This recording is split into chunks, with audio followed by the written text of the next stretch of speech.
What's going on, guys? Welcome back to another episode of Above the Rim, presented by Afterthought Sports. I'm Austin Townley, and joined with James Derrick today.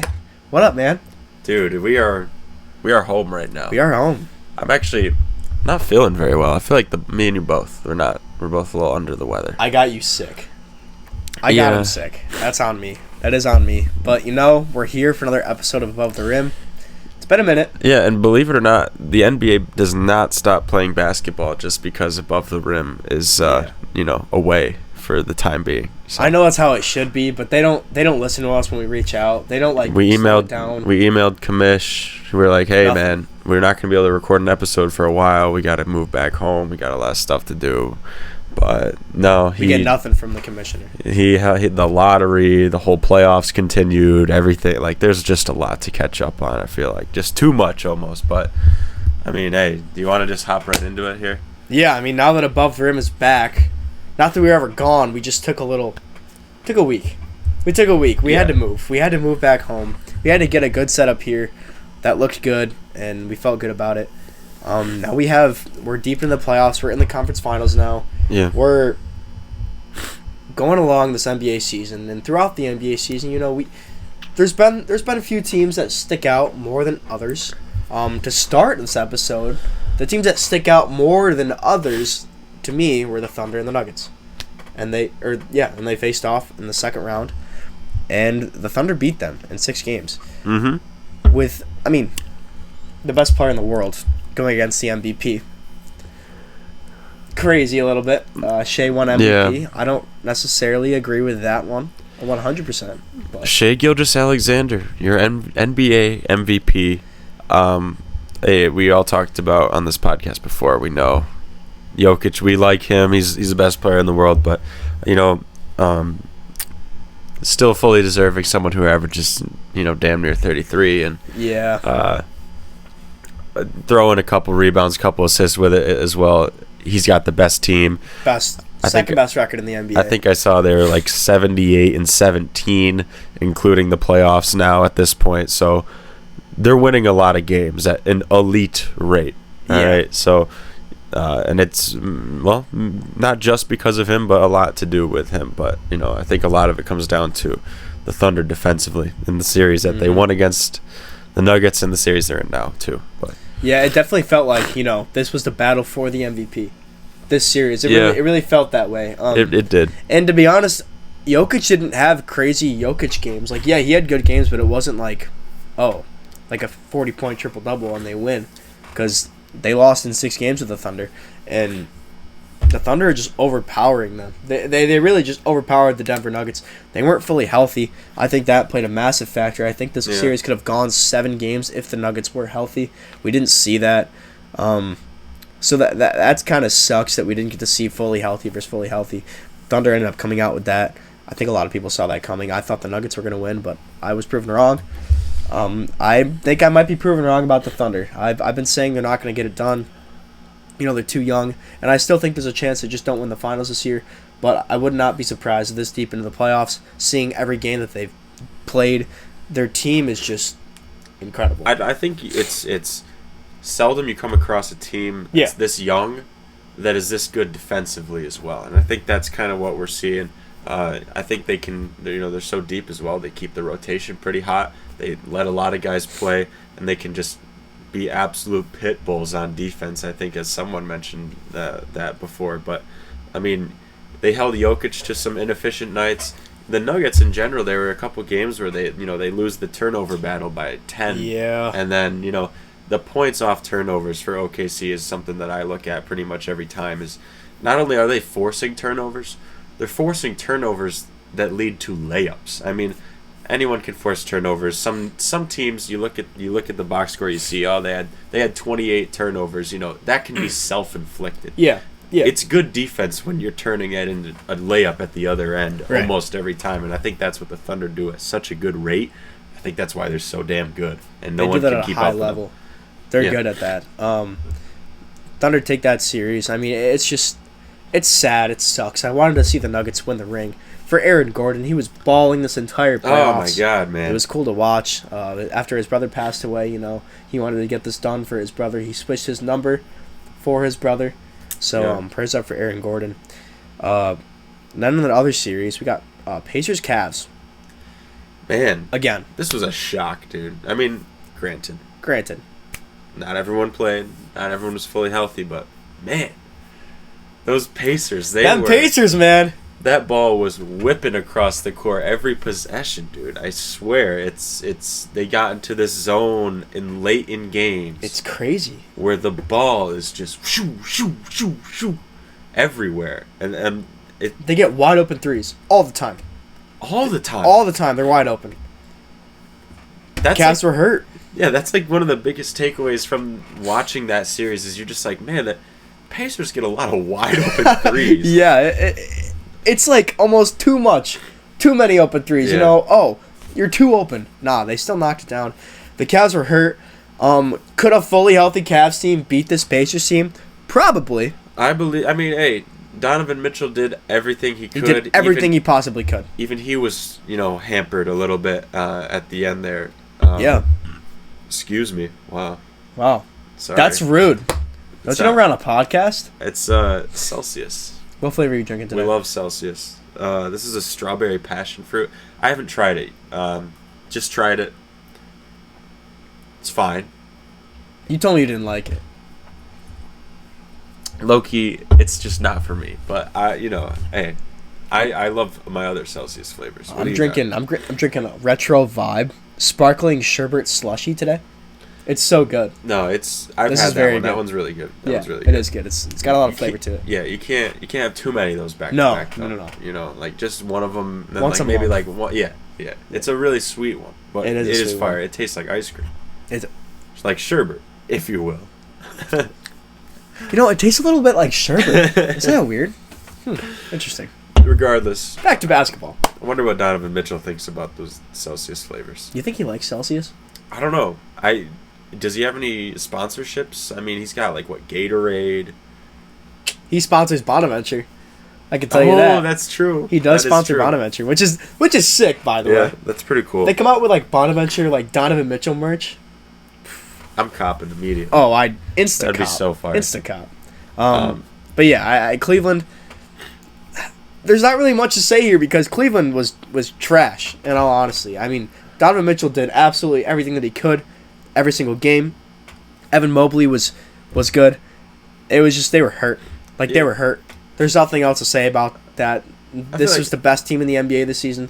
Evan Mobley was okay. I feel like he could have done better if they were fully healthy and he was playing the traditional role that he plays. But I feel like end all be all. You watch that series and you go, man, I saw too much Ty Jerome. I saw too much Max Strus. Nothing against them. They're phenomenal players. Max Strus actually has a lot more ups than I thought he did. He started throwing it down in the playoffs. I was like, yo, you can dunk? No, I didn't even know he could dunk like that. Those boys. It's crazy. But White can get up. It's Game 5 in Cleveland, and Cleveland needs a jump start because they're down by 15, and the only one that can give it to you is Ty Jerome and Max Strus. You know what I mean? You just don't want to be reaching for those guys in that kind of a spot. Well, but you don't want to be in that spot to begin with, down 3-1 in Game 5. Right. But regardless, I think if they ran this back next year with a fully healthy Cavs team, you could see it go a different way, but this seems to be the general trend: is the team that's hurting, the team that's not ready to play playoff basketball all the way through. They're not going to make it. And you see it again with Knicks and Celtics. Hey, shit happens, man. Okay, I will say I don't even think it's possible for the Cavs to fully run it back. Ty Jerome's a free agent. Isaac Okoro's a free agent. Those two guys are going to get paid. I mean, Isaac Okoro is restricted. Not paid. Ty Jerome's going to get paid. Really? Yeah. He's getting paid? He's probably going to make upwards close to $100 million over the span of 4 years. He's a $100 million man. At this point, I think so. I mean, his averages this year were really good. I mean, he almost won Sixth Man of the Year. Get those for me because I'm not going to lie. I mean, you got to think about it. Man. In today's NBA, bro, it's $100 million for someone like Ty Jerome. Yeah, bro. I'm not going to lie. He could definitely get $100 million from some team. Because last season, dude, he averaged 2 points a game. he averaged a half a rebound and an assist and a half. This season, he also shot horribly. Yeah, but he probably didn't even play last year. He played 2 games last year. Wow. Didn't even get in. So what did he do this year? 12.5 points, 1 steal a game, 3.5 assists, and then 2.5 rebounds. He shot 44% from 3, and then he shot 51% from the field. He's gonna get paid. Brooklyn's gonna be stupid enough and throw him a ton of money. Well, the Phoenix Suns should really try to take a page out of everyone else's book and just get some talented 3-and-D as opposed to paying a superstar like Bradley Beal.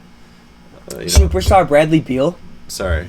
That instead of trying to get another, they didn't pay him obviously, but I'm saying instead of trying to get another superstar like a Bradley Beal. I mean, hey, it didn't work, but other teams now are just going to go pick up their 3-and-D and put it next to their 2 or only 1 superstar.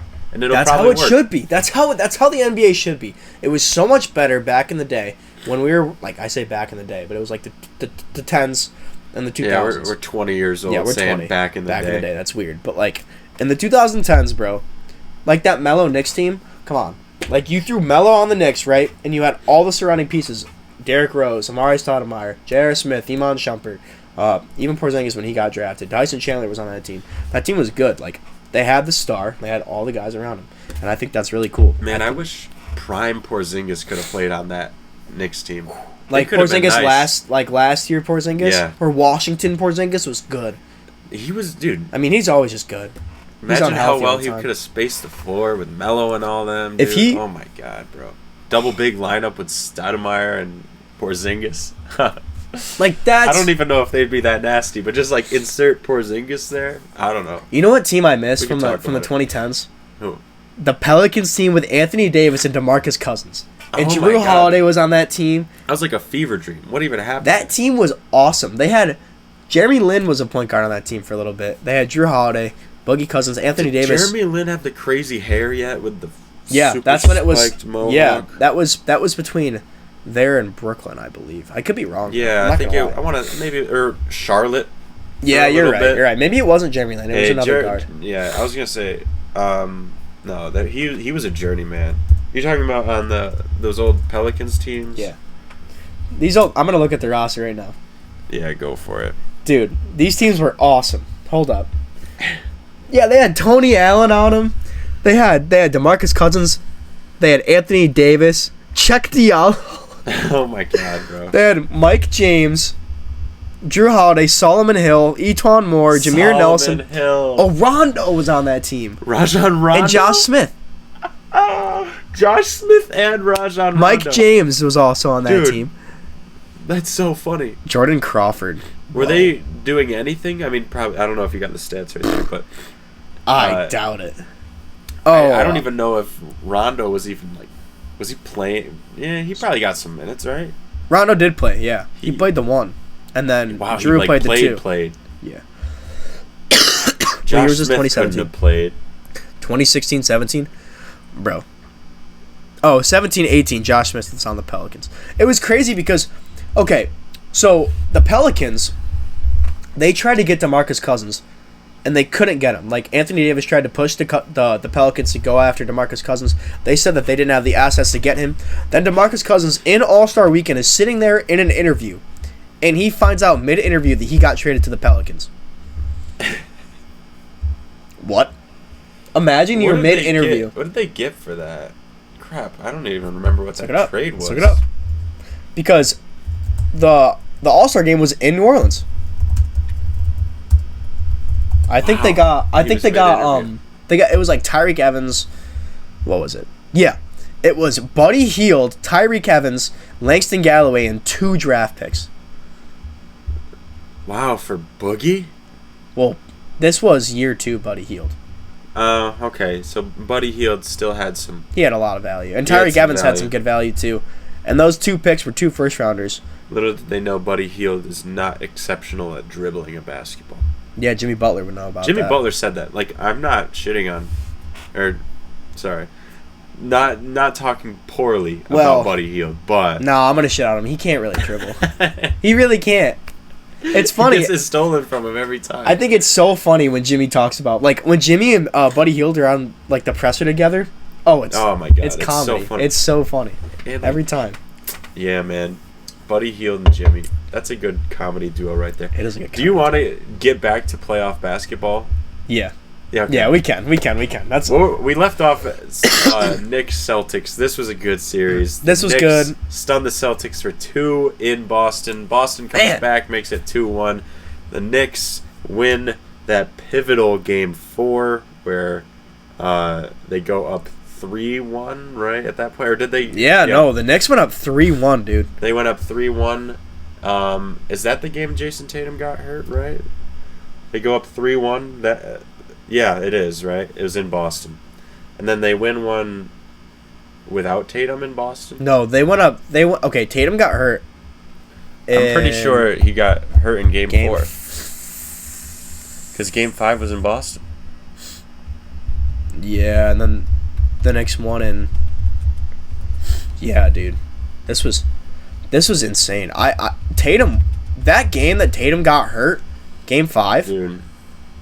43 points. Yeah. Do you remember the stretch? Was it in the first quarter or second quarter? First quarter. He hit, I swear to you, he was in flow state. He hit like 6 straight shots. Yeah. And they were like deep step back threes. He was hitting people with the mid range. He was killing. He was killing that game. And then he went down. Granted, they were not going to win the game. The Knicks were going to win. There was like 3 minutes left. They were up by however many long. But I guess after the Pacers Knicks game the other day, you can't count that out with 3 minutes left. But I think the Knicks were going to win regardless. Tatum goes down, tears his Achilles. That's really bad. Yeah, it was game 4. He got hurt. It's game 4. It just sucks that he was killing before that. I mean, so he got hurt in New York then. Yeah, he got hurt in New York for game 4. The game 5 was in Boston that they won without him. And then, the Knicks just jumped right back on top of him. Game 6, didn't let it go back to Boston. Obviously there's a chance that the Celtics could come back if Jason Tatum stays healthy, but they are down, and it's a 3-1 hole.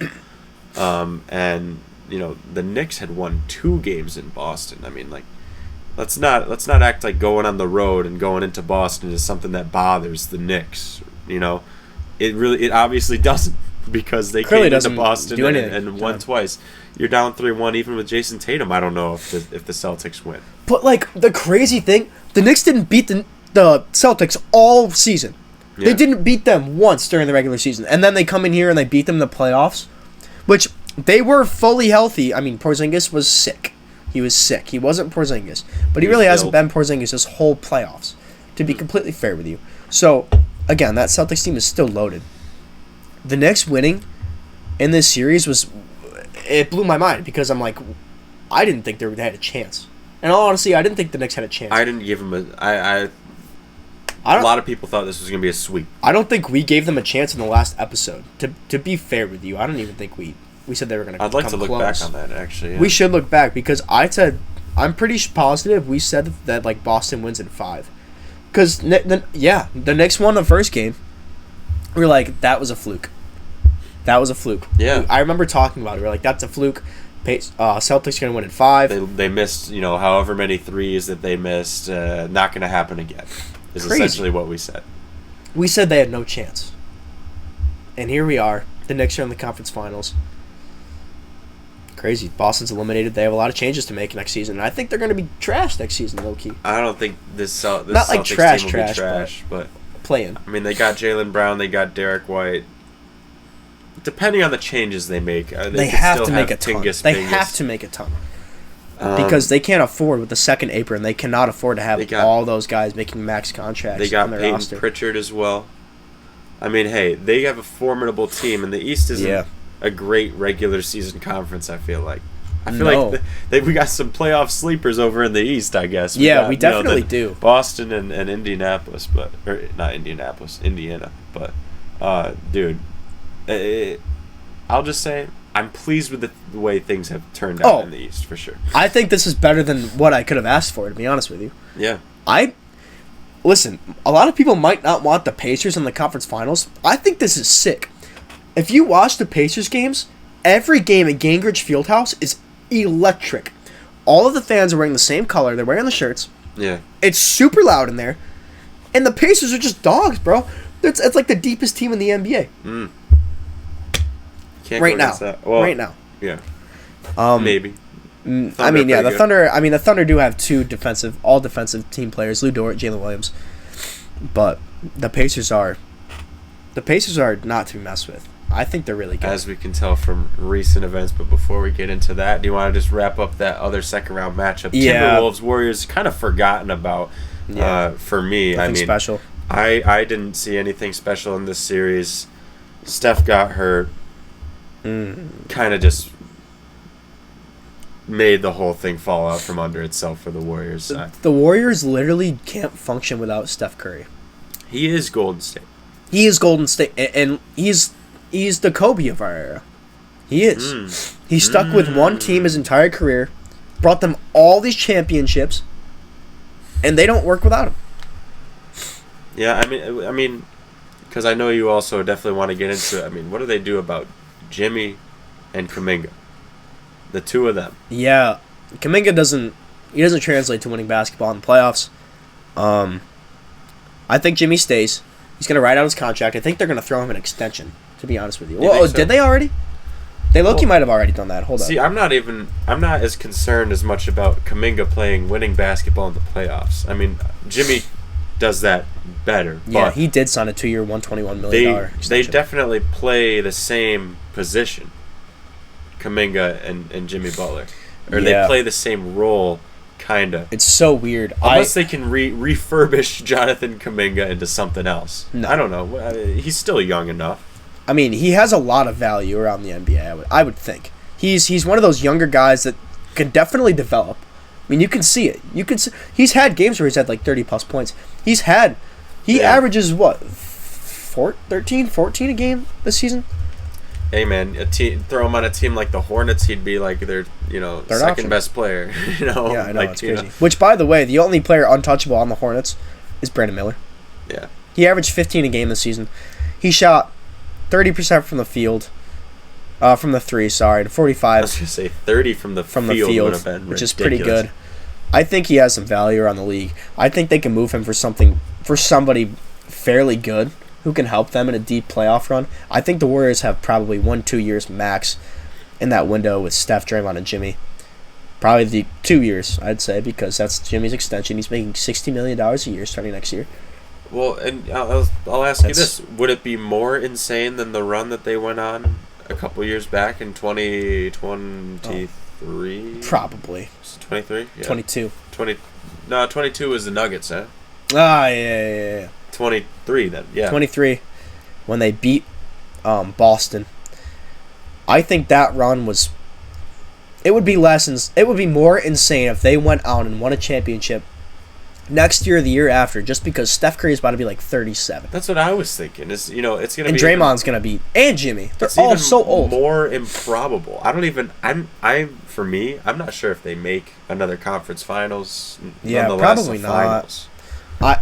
It would have to be some crazy move where they just get a bunch of depth that defend.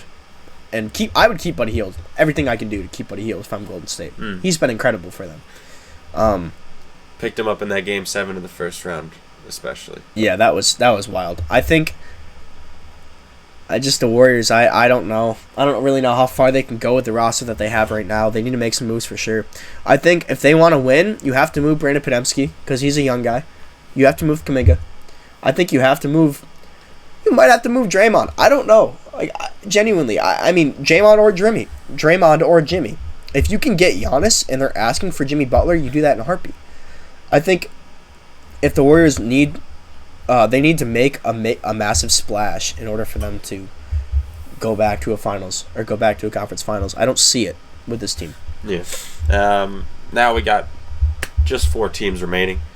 Pacers, Knicks, Thunder, Timberwolves. It's going to be a drought ended no matter what of probably around 50-ish years, right? I think 79 and 73 were the two last times that the Knicks and Pacers or Knicks and Thunder. Is it Thunder? I don't know, but that's first time in a while. Since 2000. Then the Knicks made the conference finals. That's crazy. That is unreal. Good for New York. They are still healing after the Yankees got absolutely demolished in the World Series. I'm still healing after that. You know, when you see your team blow a 2-0 lead in the finals, it doesn't hurt that much when another team that you like loses in the championship. Because you've already experienced that before. You've been there. You've done that. Yeah. Happened to me. Whatever, man. But the one that I'm really excited about, obviously Game 1 already happened. Insanity. Dude. Pacers, Knicks. Take us through Game 1 at least just to...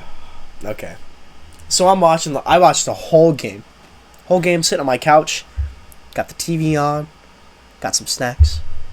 And I'm watching the Pacers, and they're winning early on. They started the game. They were up. And then it started to fall apart for the Pacers. I'm not going to lie. Then they kept steady. Third quarter rolls around. Game's pretty close. And then the fourth quarter rolls around, or the end of the third. The Knicks pull away.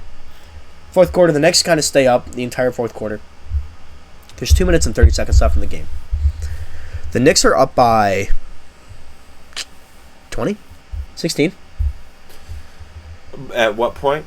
2 minutes and 30 seconds. 2 minutes and 30 seconds. And then... Yeah, around there. And then... the Indiana Pacers, and not just the Pacers, Aaron Nesmith goes on to hit 6 consecutive threes. Tyrese Halliburton had one in there. Yeah. I'm in shock. Like I'm kind of speechless. And then, you know, down to the wire, the Pacers are down. Tyrese Halliburton takes the craziest shot I've seen in a minute. I'm not gonna lie, that was a stupid shot. I mean, he got space. He got a good shot off, but the way that it worked, I was like... You mean to the buzzer beater? Yeah. And then it hits the back of the rim and goes in, ties the game with the buzzer. He thought it was a 3. He gave the choke. Whatever, it goes into overtime. Pacers win in overtime. It was electric. Yeah, so just to piggyback off of you for a little bit here, it was crazy. The New York Knicks per ESPN with 2 minutes and 51 seconds left. Jalen Brunson makes a 26-foot, 3-point, step-back jump shot. Knicks, 119. Pacers, 105. The Knicks have a 99.7% chance per ESPN to win the game. And then it all just goes downhill. Dude, 99.7, that's one of the bigger unreal. ones in recent memory. You know, there's some big choke jobs, but that for sure is that sucks. And then even under a minute, 41 seconds left, Cat makes a layup. 123. That was a crazy layup, by the way. 123, 115. That reverse you talking about? Yeah, he was like... Yeah, bro, 123, 115, 98.2% chance to win the game. And they blew it. Oh my God, that's unreal. They admitted they took their foot off the gas. That's unacceptable. But, you know, someone's got to be accountable. And I think actually from what I've seen on social media, a lot of people... not pointing blame, but would like to note that OG Anunoby played terrible defense in that last minute on He Aaron played Nesmith. horrible defense. Just kind of losing his head, you know, going under... So I don't know if you can show... I don't want to make you edit too much, but, you know, OG Anunoby going under screen after screen. I think there was at least 2 that he just went right under on Aaron Nesmith, where, you know, this shot's going up. He's made like 3 in a row at this point, you know. And then he just continued to drill threes and get them back in the game. The 3 that he like clutched, he double clutched in the air. Josh Hart, what are you doing? Why are you jumping? Like legitimately, why are you? He pump faked you and you go. The 2-foot closeout. I mean, it was bad closing out. You got to make them just get towards the hoop. You know. Yeah. If every single one of those threes, all you did is chase them off the line, and they drove right past you for a layup. You win the game. You win the game. And if you make your free throws, you win the game. Karl Anthony Towns, are you serious, bro? And didn't OG also miss free throws? They are called... I get it. I'm not in the NBA. Whatever. Free throw. Free. You know what I'm saying? It's free. Free. No one's guarding you. There's nobody guarding you. You are in the NBA getting paid hundreds of millions of dollars. And you can't make a free throw? to save the game. Dude, that's just embarrassing. Like, genuinely, that's embarrassing. Karl Anthony Towns, you are a perennial all-star, all-NBA caliber player. What are you doing missing free throws in the clutch? That's horrible. I mean, That's horrible. Spencer Ireland, I know you're pissed. If you're watching this, I know you're pissed. Because, dude, I'd be pissed too if my second best player Knicks fans, is missing free throws in the clutch. One of the all-stars of the team. All NBA players of the team. Missing free throws in the clutch. Yeah. That's like... And then, not to mention, overtime got away from him. I think, every point in overtime feels like a ton of points. When you're watching the game, I think I saw the Knicks went up. They shot up by 4 at the start of overtime. And I was like, okay, they collapsed in the fourth quarter. They're just going to reel it in overtime, and they'll win this game. No. I mean... Why would that happen? Why on earth would that happen? No, so the Knicks, they did jump out to their little 4-point lead. They, OG had that little 2-point shot. They were 76% chance to win at that point. Oh. And then the Pacers come storming back. Obi Toppin had the dunk. That was cool. And then, I mean, they just closed this out as professionally and as chillaxed as possible. Did not let... I mean, think about how hard it is mentally to stay in the game when you're down by, 8 with 40 seconds left. No, that's unreal. And you don't have the ball. Stuff like that, where it's like, you got to give this Pacers team a lot of credit. They had tremendous poise. They did it on both ends of the floor. I mean, the Knicks did score, but they got some timely stops, and they got quick buckets after. So they handled it with poise, and a lot of it is Tyrese Halliburton. He's the one bringing the ball up. So you need to give him his flowers. Again, people, how is he the most overrated player in the NBA? Genuinely. He's on Team USA, right? He wins a gold medal. He didn't play. I don't care. He's on the team. He's on Team USA. He represents our country, right? After going to the conference finals and losing to that Celtics team, but every game was pretty close. They just happened to lose. Yeah. That Celtics team was not going to lose. Then he goes back to a conference finals after beating the best team in the NBA. Who did they play in the first round? Milwaukee, but Dame didn't really play. Yeah. He beats Giannis Antetokounmpo, having a crazy playoff run, by the way. Mm-hmm. He could go to the finals. He could very well win the finals. How is he the most overrated player in the NBA? What more do you need? I mean, he doesn't quite put up the stat line like, a typical standout player on his own team does. He had 31 and 11 last game. My point exactly. He comes up clutch when he needs to. Obviously the shot to tie the game, but the shots leading up to that, the good decision making leading up to that, while you're still behind. I mean, takes some tremendous mental fortitude. So you got to give this man his flowers immediately. I saw final thoughts on Pacers Knicks. Okay. There was something about...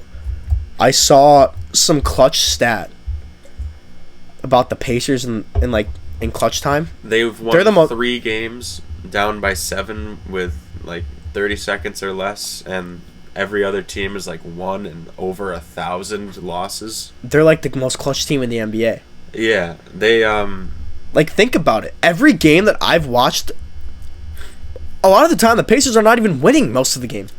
And they come back and win. That's something that, coaching must take a role here. Rick Carlisle has to be. They are practicing these scenarios over and over and over again, and pressure is a real thing. You do shoot a little different when there's 30 seconds left and you need this bucket. You're down 6. That is, you're not gonna act like you've been in that scenario before if you really haven't. But this playoffs, they've got plenty of practice to build. 3 games already where they were down 7 with 30 seconds left. So crazy. Good for them. They are looking to move on to the finals after the Knicks, possibly. They did take back home court advantage.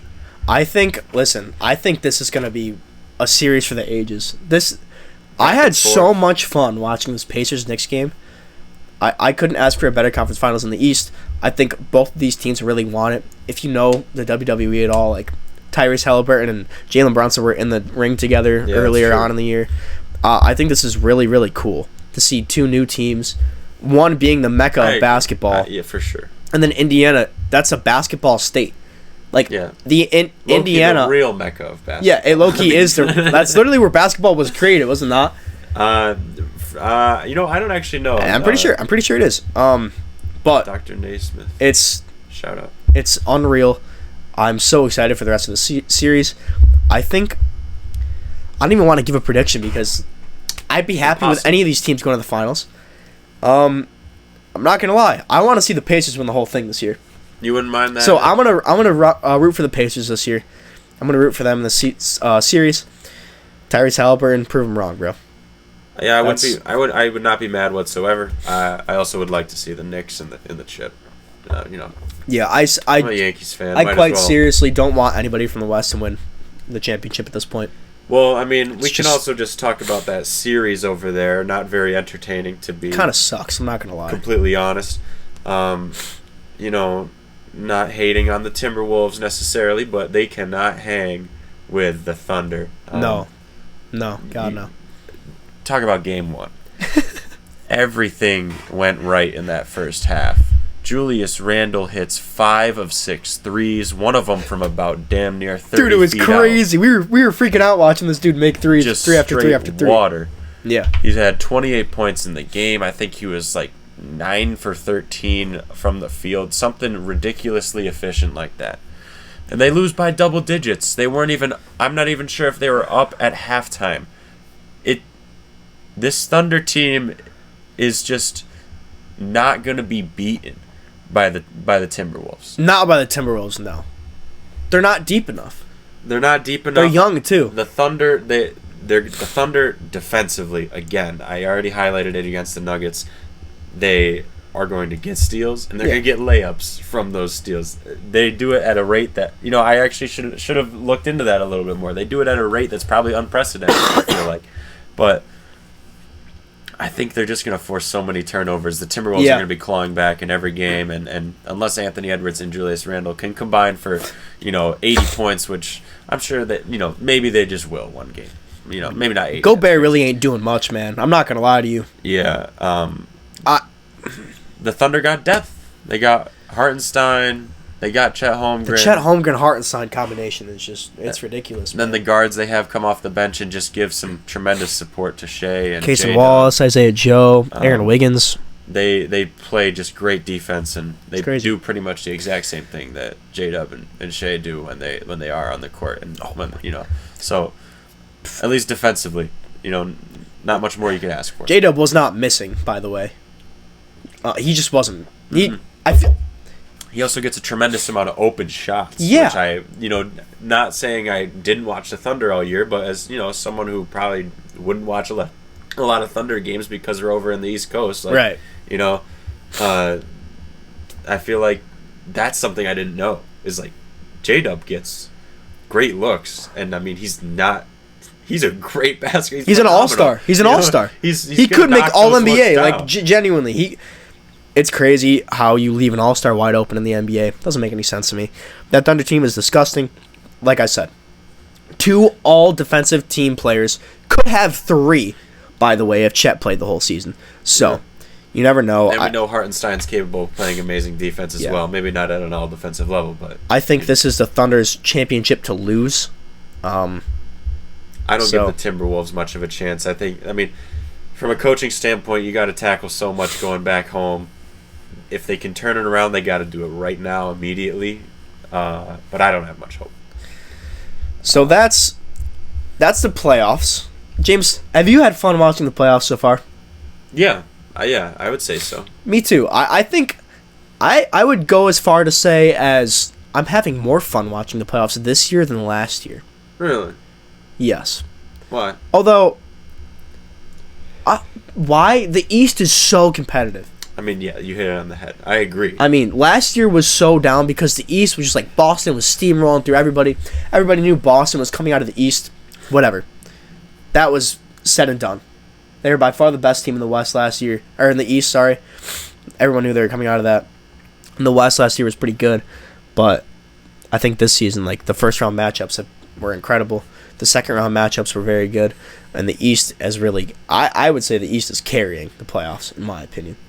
This year it is for sure. I mean, if the Thunder got dethroned in the West, I think that you'd get a lot more engagement on the West side of things as well.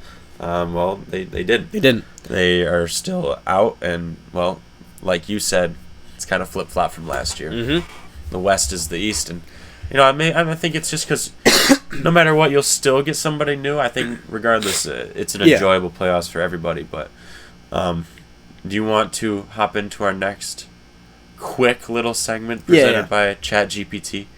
ChatGPT. So we asked ChatGPT to predict the next 10 NBA champions, for the next 10 years. This year, they have the Minnesota Timberwolves winning the championship in 2025. So let me just run down the list here, okay? And mind you, I had to ask this question 3 times because I asked it once and it said for 2025 that the Celtics are going to win. Well, they're not in the playoffs anymore. They're eliminated. And then I ask it again, it says the Nuggets. Well, they're eliminated. 2 great guesses if the playoffs hadn't happened yet. But then it finally decided the Minnesota Timberwolves were a worthy team for 2025. But 2025, the Minnesota Timberwolves. 2026, the Thunder. Then it goes to the Spurs. Then the Thunder again. The Knicks. The Pacers. The Rockets. The Spurs again. 2033, we've got the Brooklyn Nets. Interested to see how that works out. And then 2034 to finish it off, the Detroit Pistons. Hopefully. I honestly wouldn't mind that. Yeah, this is crazy. I'm not gonna lie. For 2033, even ChatGPT had to say, bold pick, rebuilt roster led by a future top 5 player, draft or trade, strategic splash. Excuse me.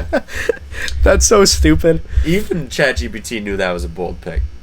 But I just think, this is fun. I wouldn't mind seeing any of these. I'm not gonna lie. The Thunder 2 through 6 and 2 through 7 and 2 through 8. Sorry, picks 2 through 8 are pretty accurate, bro. Yeah, from 2026 to 2032, Thunder Spurs, Thunder Knicks, Pacers, Rockets Spurs. That's actually not bad. There are no teams where I'm like, ew. Maybe besides the Rockets, but in 2031, are you kidding me? They could have a good roster, not a good roster, but amazing roster by then. They got a lot of young talent. Yeah, I don't see any Phoenix Suns in here though. That's weird. That's really weird. They must not know. They don't know. No, honestly, the Phoenix Suns, they probably just relocated. Oh. They actually went to Brooklyn. They're called the Brooklyn Suns. Yeah. Oh, yeah. Okay. So 2033. 2033, the Suns are going to win the championship. Trust. Yeah. I thought this would be fun. I think it's cool. It gives like little notes down here. In 2026, the Thunder, they have winning. Their young core gets stronger, more experienced, and hungry after a deep 2025 run. That's a good storyline. Not going to lie. That could very well happen. And of course, in 27, they got the cop-out answer, the Spurs. I mean, MVP. Come on, it's Wemby. They think Wemby's going to win MVP. Or MVP level, it says. Yeah. Rebuild fast and smart around him. 2028, it says, the Thunder. Depth and development. A dynasty takes shape. Okay. Yeah. Let's relax. I mean, that actually could happen. I mean, genuinely. 2 championships in 3 years. Maybe that's a dynasty. When's the last time we saw that? Golden State? Yeah. The Knicks. Brunson gets more help. The Knicks finally break the curse with elite coaching plus defense. Gets more help? This is all the help he can get, I feel like, this season. Yeah, I fear this is their ceiling, I feel like, yeah. Know? I would love to see. I want to see the Pacers win the ring so bad this year. Because I also went to a Pacers game this year against the Suns, and I sat, courtside. So I could say I sat, front row at the Champions Arena. I feel like that'd be cool. Yeah. Another thing that we had, the NBA draft lottery happened. Yeah, dude. During our little hiatus. We don't have much analysis, just some reactions. But I mean, come on, dude. This is insane.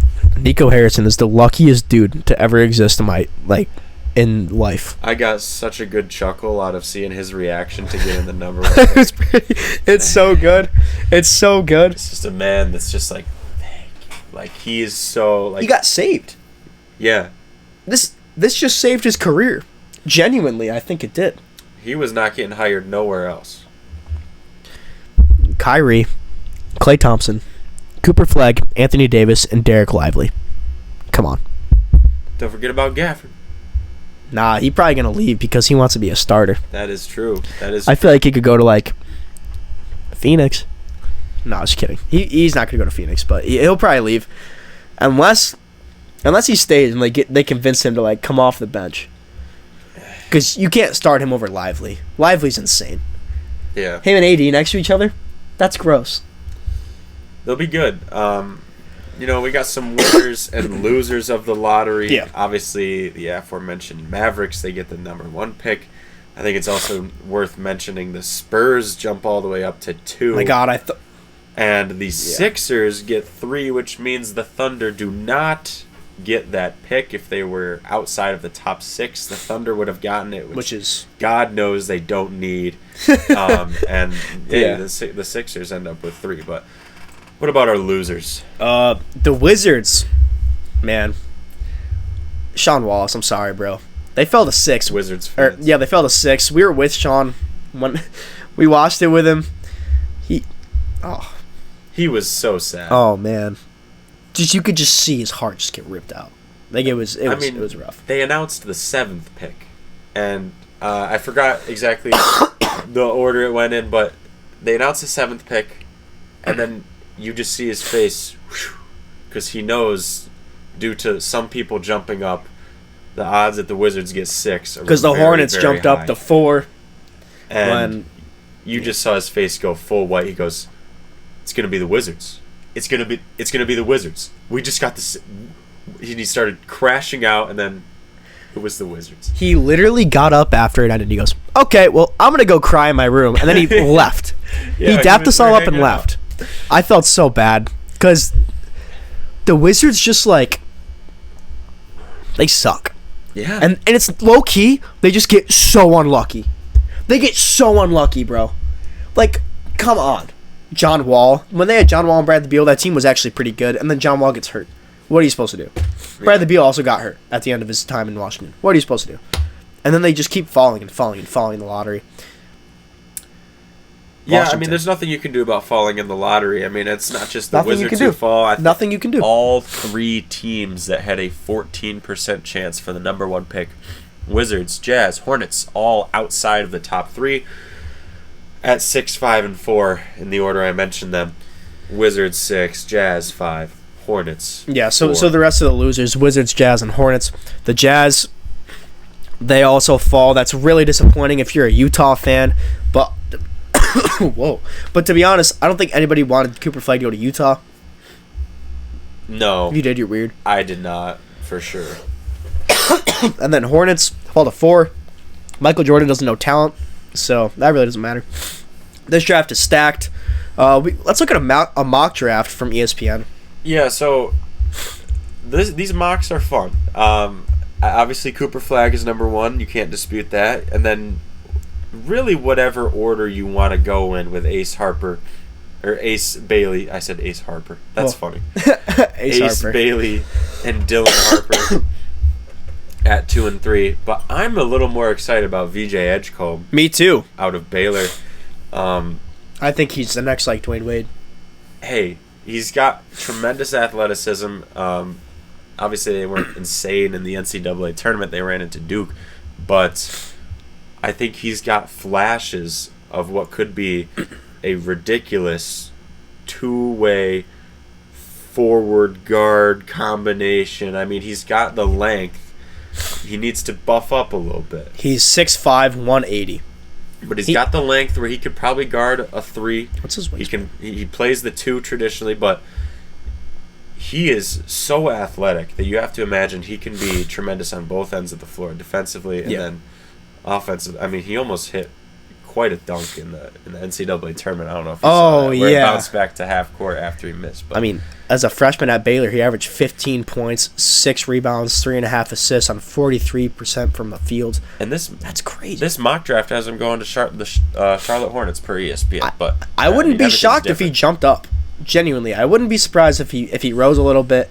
I think it would be. I mean, the thing is though, the only place he would jump up to would probably be San Antonio. Philly isn't going to draft him. They have Maxey and they have Jared McCain. They don't need another guard. They also have Quentin Grimes. They don't need another guard. Yeah. They could use Ace Bailey. I think that he would be good for them. San Antonio with number 2 is interesting. Yeah. Because they're also a little guard heavy. They have Fox and they have Castle. But a report came out saying that they believe they can play Castle, Fox, and Dylan Harper all together. Move Castle at the 3. That's interesting. I don't know if. Whoa. Chillax. Sorry, your ears. Personally. Look out. Personally, if I'm San Antonio, I'm trading that pick for Giannis. I'm doing anything I can to trade that pick for Giannis. Yeah. I don't know. I mean, they are at 2. There's still a lot of good players available. I mean, they have the whole draft available in a stacked class. I think they would have to move a lot of talent that they don't want to move in order to get Giannis. I think the Bucks would probably want that pick. They'd probably want Castle ideally. I think they have 14 too. It's gonna be. That is true. That they could throw in 14. It makes things tough. I'm not sure if there's a package where if you have a top 3 pick and you trade for Giannis, where you're not just giving up everything in future assets. If you're San Antonio and Milwaukee, how about this? Say San Antonio calls up Milwaukee and they say, hey, we'll give you the number 2 overall pick. We'll give you, I think they have the 14th. We'll give you Jeremy Sohan and Devin Vassell. You could throw in Keldon if you want there, or the Malik Braham. If I'm Milwaukee, I think I might take that deal. With what included? So say it again. So the second pick. Pick number 2. Pick number 2. 14 as well? Yeah, they have 14. So I'm San Antonio. I'll give you pick number 2, pick number 14, Jeremy Sohan, Devin Vassell, and Malik Braham for Giannis Antetokounmpo. And I think that's a good enough deal for the Bucks to say yes, because they're going to get Dylan Harper or Ace Bailey or anybody in the draft if you wanted, other than Cooper Flagg. You have Devin Vassell to go score for you now. Dame's not going to play next season. He has a torn Achilles. Yeah. You go into this rebuild where they're not winning anyways, so what's it matter? I mean, they don't have draft capital for the next 6 years. So it would be smart for them to go out and get 2 and 14. Pick up these young guys in this loaded class now, because you don't have your pick next year. They're going to suck. Something to think about. Hey, something interesting about this mock draft, just one more thing, is we already talked about the Phoenix Suns enough, but do you see who is projected at pick 29 for the Phoenix Suns? Your boy Walter Clayton Jr. out of Florida. I mean, come on. He is like... He's good. He's like, what, 24 or something? But we watched March Madness. He's ridiculous. I mean, imagine if he could actually play a little bit. Oh, he would get PT on the Suns if he played. Walter Clayton Jr., it's not the guy that the Suns need, to be honest with you. Best talent available, though. Yeah. Do you think they shouldn't draft Walter Clayton Jr.? No, I don't think they should draft him. He's a score-first guard. I mean, yeah, he averaged 18. Okay, he's good. I'm not sitting here saying he's bad. It would be cool to see Walter Clayton on the Suns. But at the same time, it's like, we have D-Book. We might retain Kevin Durant. And I don't even know what the hell's going to happen to Bradley Beal. So why would we draft another score-first guard? You do need a center. I will say there are some good centers available. Alex Condon will probably be available. He was also from Florida. one of the big white guys at Florida. Ryan Kalkbrenner out of Creighton. Kalkbrenner would be good. He's pretty good. Probably still available there. Do you think you go for a big man instead? I mean, not to stay on this for too long, but I mean, I don't know. I think the Suns are doomed. I think the Suns are actually doomed. For round 1, pick 29 is not going to save you regardless. But I was just wondering. That's a fun thing to think about. I don't know, bro. It's just, it's rough. Yeah. This was the times right here. This is. Yeah, good, better uniforms too. Even look at that. That's actually the coolest jersey I've ever seen. Yeah. The Valley. Those times have passed. Yeah, those times are passing. Now we're horrible and don't have draft picks. Those times, yeah. I'm sorry. Yeah, well, at least we're gonna get a new champion this year, though. Yeah. You're not sorry? I didn't say that. You just mouthed "I'm not sorry" to the camera. I seen to you. Did you? All right, bro. Listen, we're gonna get a new champion for the first time in how many years? It's gonna be awesome. Game 2 is coming up tonight, as of when we're recording this, of Knicks Pacers. So I'll be watching that. We'll be back next week with another episode. Yeah. We'll be back here. Yeah, don't worry. We'll be back. We'll be back. Don't go anywhere. We'll have thoughts and everything on the round that's currently being played. So got to give our finals predictions, and then we're gonna include some more games and stuff, because when the finals roll around, we can't just talk about that the whole time. Yeah. Well, we had a lot to cover, but yeah, it'll be a little more fun. Promise. Yeah. As always, thank you guys for watching Above the Rim. I'm Austin Townley. This is James Derrick.